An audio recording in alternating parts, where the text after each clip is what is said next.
Singer Pravasthi చేసిన సంచలన ఆరోపణలపై ప్రముఖ టాలీవుడ్ సింగర్ సునీత స్పందించారు. పాడుతా తీయగా సింగింగ్ షో సమయంలో తనను మెంటల్ గా హింసించారని, బాడీ షేమింగ్ చేశారని ఆరోపించింది. సునీతతో పాటు కీరవాణి, చంద్రబోస్ పై కూడా విమర్శలు చేసింది. ఈ నేపథ్యంలోనే సింగర్ సునీత ఈ అంశంపై మాట్లాడారు. ఈ వీడియోను తన ఇన్‌స్టాగ్రామ్ లో షేర్ చేశారు. వ్యక్తిత్వం అనేది ఇలాంటి రూమర్స్ పై నిర్మించబడలేదు. అంతేకాదు వాటి వల్ల మన ఖ్యాతి కూడా దెబ్బతినదు. ఊహాగానాల కంటే నిజం గెలుస్తుందని మేము నమ్మకంగా ఉన్నామని పోస్ట్ చేసింది. సునీత మాట్లాడుతూ, నమస్కారం, నిన్నంతా ఒకటే చర్చ.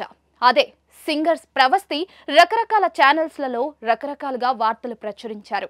ఆ అమ్మాయి చాలా యూట్యూబ్ ఛానల్స్ కు ఇంటర్వ్యూలు కూడా ఇచ్చింది. తాను మొత్తానికి ఎక్స్పోజ్ చేసే ప్రయత్నం చేసిందని చెప్పాలి. ఛానల్స్ వాడిన భాష తాను ఎక్స్పోజ్ చేయాలని చేసింది కాబట్టే ఆ పదం వాడాల్సి వస్తుంది.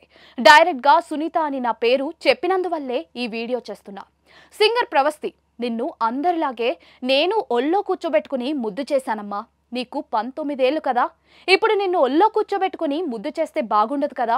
చిన్నప్పుడు చాలా బాగా పాడావు అనే కంటే చాలా ముద్దుగా పాడావు అనేవాళ్ళం. నీకు గుర్తుందో లేదో, చిన్నప్పుడు పాడినట్టే 19 ఏళ్ల వయసులో కూడా పాడి ఉంటే సంతోషించే మొదటి వ్యక్తిని నేనే అవుతాను. ఎందుకంటే మా ప్రవస్తి, మా ప్రణీత, మా గాయత్రి అని మీ పేర్లు ఎక్కువగా చెప్పుకుని మురిసిపోయే పిచ్చివాళ్ళం మేము అని అన్నారు. మీలో ఎవరైనా బాగా పాడితే ఉప్పొంగిపోయి కన్నీళ్ల పర్యంతమైపోయి ఏడ్చేసిన సందర్భాలు చాలానే ఉన్నాయి. నువ్వు ఇవన్నీ చూడలేదేమో, మిస్ అయ్యావు అనుకుంటా. అలాంటి ప్రవస్తి ఈరోజు పెద్దదైపోయి రోడ్డు మీద నిలబడి తన బాధను వెళ్లగక్కుని మా గురించి చర్చించే స్థాయికి ఎదిగిందంటే కొంచెం అసంతృప్తిగా కూడా ఉంది. నువ్వు చెప్పాలనుకున్నది చెప్పావు. ప్రవస్తి, నీకు ఒక విషయం చెప్పాలమ్మా. పాడుతా తీయగా కాంపిటీషన్ మాత్రమే కాదు, విభిన్నమైన ఛానల్స్లలో కూడా పాల్గొన్నావు కదా. నీకు పద్ధతి గురించి తెలియదా అమ్మా? సింగర్ సెలెక్షన్స్, సింగర్స్ పంపించే పాటల విషయంలో కొన్నిటికి మాత్రమే రైట్స్ ఉంటాయి. ఈ విషయం నీకు తెలుసో తెలియదో నాకు తెలియదు, కానీ చెప్తే అన్ని విషయాలు చెప్పు. ప్రాసెస్ గురించి కూడా మాట్లాడు. ఆ సాంగ్ సెలెక్షన్స్ లో ఛానల్స్ కున్న నిబంధనల గురించి మాట్లాడమ్మా. నేను కూడా సంతోషిస్తాను. ఏ ఛానల్కైనా మ్యూజిక్ వాడుకోవడానికి కొన్ని రూల్స్ ఉంటాయి. అన్ని పాటలకు ఉండదు. సింగర్స్ ఇచ్చే సాంగ్స్ లిస్ట్లో ఎన్నిసార్లు ఆ పాట రిపీట్ అయ్యింది అనేది కూడా యాజమాన్యం చూస్తుంది. ఇదంతా నీకు మళ్ళీ వివరిస్తారు. నేను ఏ పాట ఇచ్చినా కూడా వాళ్ళు వద్దంటున్నారు అనే మాటనే ఎక్కువసార్లు వినిపించావు. దానికి రీజన్ ఇది అని మీకు తెలియదు కదా.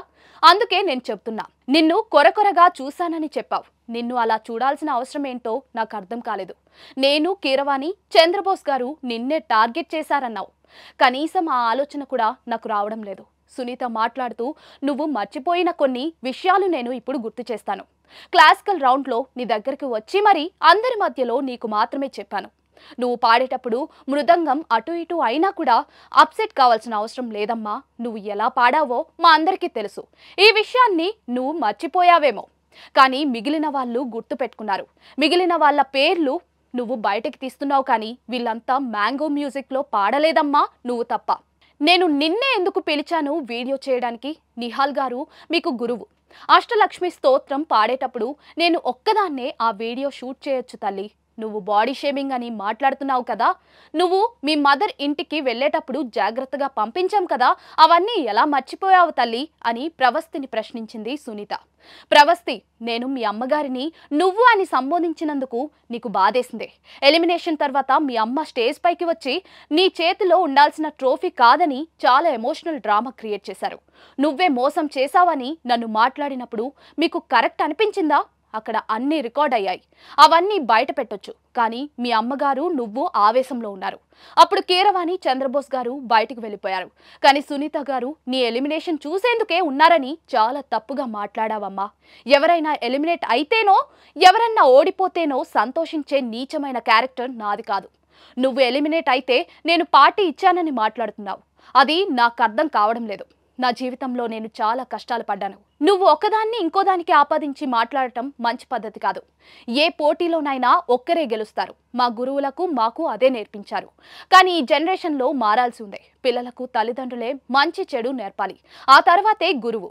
ప్రవస్తి, నువ్వు ఆవేశంలో ఉన్నావమ్మా. కాస్త ఆలోచించి నిర్ణయం తీసుకుని మాట్లాడు. నేను ఎప్పటికీ కూడా నీ మంచినే కోరుకుంటా అంటూ సునీత మాట్లాడారు.